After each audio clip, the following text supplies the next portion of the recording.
আজকের বিষয় 2026-27 অর্থবছরে ব্যাংক হিসাব থেকে কত টাকা আবগারি শুল্ক কাটা হবে জেনে নিন মাত্র কয়েক মিনিটে।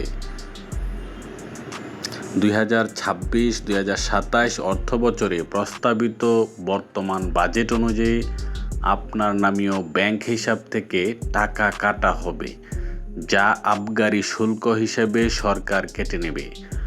আপনার ব্যাংক হিসাবে 4 লাখ টাকা পর্যন্ত থাকলে কোনো আবগারি শুল্ক কাটা হবে না। 4 লাখ টাকার বেশি হলে নির্ধারিত হারে বছরে একবার মাত্র আবগারি শুল্ক কাটা হবে। 2026-27 অর্থবছরে প্রস্তাবিত বাজেট অনুযায়ী ব্যাংক হিসাবে আবগারি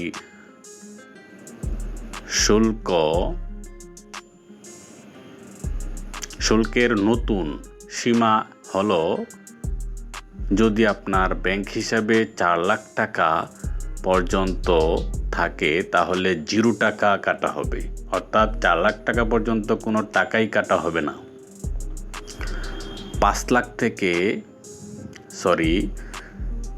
4 লাখ টাকা থেকে 5 লাখ টাকা পর্যন্ত থাকলে 150 টাকা কাটা হবে। 5 লাখ থেকে 10 লাখ টাকা পর্যন্ত 500 টাকা কাটা হবে। 10 লাখ থেকে 50 লাখ টাকা পর্যন্ত থাকলে 3000 টাকা কেটে নেওয়া হবে। 50 লাখ টাকা থেকে 1 কোটি টাকা পর্যন্ত থাকলে 5000 টাকা কেটে নেওয়া হবে। 1 কোটি থেকে 2 কোটি টাকা পর্যন্ত যদি ব্যাংকে থাকে তাহলে 10,000 টাকা কেটে নেওয়া হবে। আপনার অ্যাকাউন্টে যদি 2 কোটি থেকে 5 কোটি টাকা পর্যন্ত থাকে তাহলে 20,000 টাকা কেটে নেওয়া হবে। 5 কোটির বেশি যে কোনো অ্যামাউন্ট থাকলে 50,000 টাকা আবগারি শুল্ক কাটা হবে।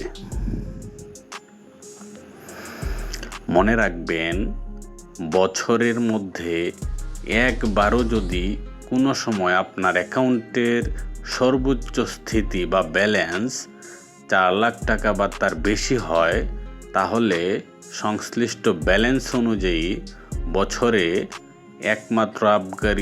একবারই আবগারি শুল্ক কাটা হবে।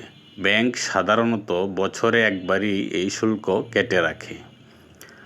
আবগারি শুল্ক কেটে নিলেও ব্যাংকে আপনার টাকা কমবে না, কারণ সরকার যে পরিমাণ শুল্ক কেটে নেবে তার থেকে বেশি আপনি আপনার ব্যাংক হিসাবে সঞ্চিত অর্থ থেকে মুনাফা পেয়ে যাবেন, বরং মুনাফা আরও বেশিও পেতে পারেন।